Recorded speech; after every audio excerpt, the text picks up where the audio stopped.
जो नंगे नाच आपकी सरकार में छत्तीसगढ़ में हो रहा है, ये नहीं दिख रहा है सरकार को? ये राष्ट्रपति जी को, उपराष्ट्रपति को, प्रधानमंत्री, गृह मंत्री जी को उत्तर ये छत्तीसगढ़ की सरकार का ये गुंडा राज नहीं दिख रहा है क्या?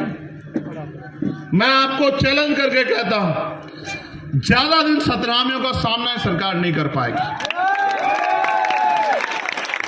मैं अब जब भी दिल्ली में बैठूंगा तो देश को बताऊंगा कि किस तरह का जुल्म जो है वहां की सरकार कर रही है। मैं बताऊंगा किस तरह से हमारी बहन बेटियों का अपमान पुलिस कर रही है, और पुलिस अपने आप नहीं कर रही, सरकार के इशारे पे कर रही है। ये बर्दाश्त नहीं किया जा सकता। आप यहां इतनी बड़ी संख्या में पहुंचे हो, मैं आपको पुनः धन्यवाद देता हूं। जो परिवार यहां उपस्थित हैं, जिनके बच्चे जेल काट रहे हैं, मैं उन बहनों से भी कहूंगा कि वो मंच पे सामने आए। परिवार जिनके परिवार से बेटा, बेटी, पति, भाई, जो तमाम लोग जेल काट रहे हैं, उनको यहाँ सामने आना चाहिए। समाज को देखना चाहिए कि क्रांतिकारियों के परिवार कैसे होते हैं, संघर्ष के परिवार कैसे होते हैं, बलिदानियों के परिवार कैसे होते हैं। इन परिवारों को यहाँ क्रमबद्ध खड़े हो जाइए। इन परिवारों को आपको देखना चाहिए। धन्ना सेठ नहीं है ये, आ जाओ ऊपर आ जाओ। जो वहां कोई परिवार हो उनका वो सामने आ जाओ, उनको व्यवस्था कराओ ऊपर बुलाने की। जो परिवार के लोग वहां, आप देखो ये छोटे छोटे बच्चे, ये बहनें, ये बहते आंसू, ये उम्र आपसे जवाब मांगती है, पूरे देश से जवाब मांगती है, और छत्तीसगढ़ की सरकार से जवाब मांगती है कि क्या ये गुंडागर्दी स्वीकार करनी चाहिए। ये जो बच्चे, ये उन परिवारों के, निर्दोष परिवारों के बच्चे हैं जिनका जुल्म इतना था कि वो यहां समाज को जागरूक करने का काम कर रहे थे। क्या अपने लोगों को जागरूक करना अपराध है? अगर अपराध है तो ये अपराध तो बाबा साहब ने भी किया, ये अपराध तो गुरु घासीदास जी ने भी किया, ये अपराध तो मान्यवर काशीराम साहब ने भी किया, और उनकी संतानें भी करती रहेंगी। मेरी बात को आप याद रखना। क्या डराते हो जेल से? मैं तो अध्यक्ष जी से कहूंगा कि अक्टूबर माह में वो ऐलान कर दे सामूहिक गिरफ्तारी का। हम लोग छत्तीसगढ़ की जेल देखना चाहते हैं कि छत्तीसगढ़ की जेलों में कितना दम हम देखना चाहते हैं। आंदोलन चलेगा, आंदोलन रुकेगा नहीं, आंदोलन आगे बढ़ेगा, आंदोलन गति पकड़ेगा, आंदोलन शक्तिशाली होगा, और आंदोलन के आगे ये निकम्मी सरकार घुटने टेक देगी। मेरी बात को आप याद रखना। आप देखो, ये आपके बीच के परिवार हैं, ये कोई राजनीतिक लोग नहीं हैं, ये वो लोग हैं जिनके बच्चों ने जेलें काट रहे, जिनके परिवार के लोग जेल काट रहे। बताओ, इनमें से कौन सा धन्ना सेठ है? इनमें से कौन सा आरोपी है? इनमें से कौन सा जो क्रिमिनल है? साहब ऐसा मत करो, पैर नहीं छूते, पैर नहीं छूते। उधर उस तरफ हो जाओ, खड़े उस तरफ हो जाओ, एक दूसरे के सामने नहीं खड़े हो, उधर हो जाओ। ये जो अभी आए ना, बहनों को खड़े रहने दो, नौजवान लोग उधर चले जाओ, उस तरफ जो उधर नौजवान खड़े उधर।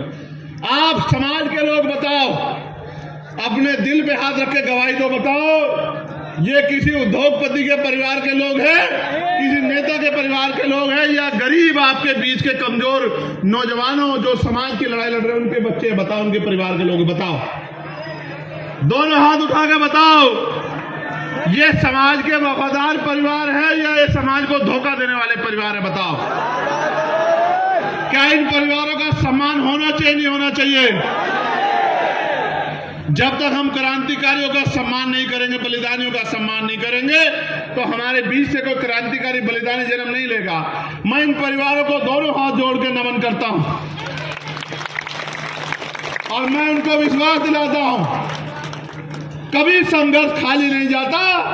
आज जो हमारे भाई जेल काट रहे हैं, कल ये समाज उनको इतना सम्मान देगा कि वो MP MLA बन के यहां रायपुर में इनके अधिकारों के लिए लड़ेंगे। मेरी बात को आप याद रखें।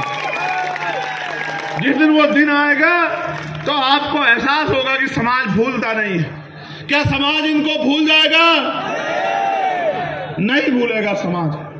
और मैं नरोत्तम, मेरे छोटे भाई नरोत्तम, ओम प्रकाश, मनोज, मैं इन सब के लिए जो यहाँ काम कर रहे हैं, तमाम साथियों के लिए मैं उनको कहना चाहता हूं, घबराए नहीं, बिल्कुल ना घबराए। ये सरकार आपका मनोबल तोड़ने के लिए, आपको डराने का काम करेगी। डरना नहीं है। एक दिन वो आएगा कि आप सरकार होंगे और ये लोग ऐसे बहुत दूर कहीं कुर्सियों से भी अलग खड़े होंगे। मेरी बात को याद रखना। गुंडागर्दी कभी नहीं चलती, दमन कभी नहीं चलता। और हम तो वो लोग हैं जिन्होंने पानी के पीने के लिए भी संघर्ष किया। मैं आपसे पूछना चाहता हूं, आप डर तो नहीं रहे? आपको कोई भय तो नहीं है? अगर आप डर गए, भय लिया आपने, तो उन क्रांतिकारियों को तकलीफ होगी। आप देखना, जिस दिन वो क्रांतिकारी बाहर आएंगे, एक अलग ऊर्जा जो है उनके त्याग तपस्या से छत्तीसगढ़ में पैदा हो जाएगी। आप मेरी बात को याद रखें। और फिर मैं आपसे कहता हूं, आपका बलिदान ही छत्तीसगढ़ को पैरों पर खड़ा करेगा। आजादी की कीमत चुकानी पड़ती है। आजादी मुफ्त में नहीं मिलती है, अधिकार मुफ्त में नहीं मिलते, उनकी कोई बात चुकानी पड़ती है। बाबा साहब अम्बेडकर ने अपने 4 बच्चे कुर्बान किए हैं। आज आपका परिवार भी उसी श्रेणी में जा रहा है जिस श्रेणी ने संघर्ष किया और समाज को फल मिला। मैं आपका धन्यवाद करता हूं। और ये जो इतना बड़ा जन समूह यहां बैठा है, मैं इनका भी धन्यवाद करता हूं। मीडिया के भाइयों का भी धन्यवाद करता हूं। और मैं यहां के अधिकारी, कर्मचारी और पुलिस के साथियों से भी कहना चाहता हूं, करो जितना जुल्म कर सकते हैं। वो आपने सुना था ना, जो शहीद आजम सरदार भगत सिंह ने कहा था कि सरफरोशी की तमन्ना अब हमारे दिल में है, देखना है जोर कितना बाजुए कातिल में, और वक्त आने दे बता देंगे तुझे ऐ आसमां, हम अभी से क्या बताएं क्या हमारे दिल में है।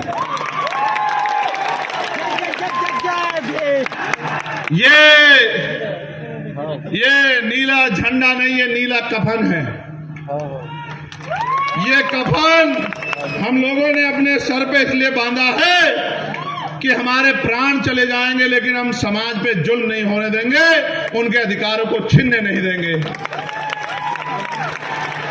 आज जब नौजवान इस नीले पटके को गले में पहनता है तो अपने आप में खुद को गौरवान्वित महसूस करता है। और आप जानते हैं, हमारा तो झंडा भी सफेद और नीला है। सफेद हमारे गुरु घासीदास जी का रंग और नीला हमारी क्रांति का रंग। और क्रांति और ये शांति का रंग मिलके जो है ऐतिहासिक बदलाव छत्तीसगढ़ में करेंगे, ऐसा मेरा विश्वास है। मैं आपसे कहूंगा कि अब आप सब लोग जब जब आपको ऐलान किया जाएगा और आपको बुलाया जाएगा, जब जब सड़क पे संघर्ष होगा, जब जब सामाजिक न्याय यात्रा आपके क्षेत्रों से गुजरेगी, तो आप लोग क्रांतिकारियों का फूल मालाओं से स्वागत करोगे, ऐसा मेरा विश्वास है। बताओ, करोगे नहीं करोगे? कोई नाम पूछने लग जाएगा पुलिस का आदमी, आधार कार्ड देखने में डर तो नहीं जाओगे? पक्का? यहां सम्मानित अधिकारी आए होंगे, मैं राष्ट्रीय अध्यक्ष जी से आग्रह करूंगा, अगर वो आ गए हैं तो वो ज्ञापन कृपया जो है सौंप दें। और मैं आपको ये भी विश्वास दिलाता हूं कि हमारे यहाँ मिनी संसद होती है SC ST की वेलफेयर कमेटी। मैं इस बार जब वेलफेयर कमेटी की मीटिंग होगी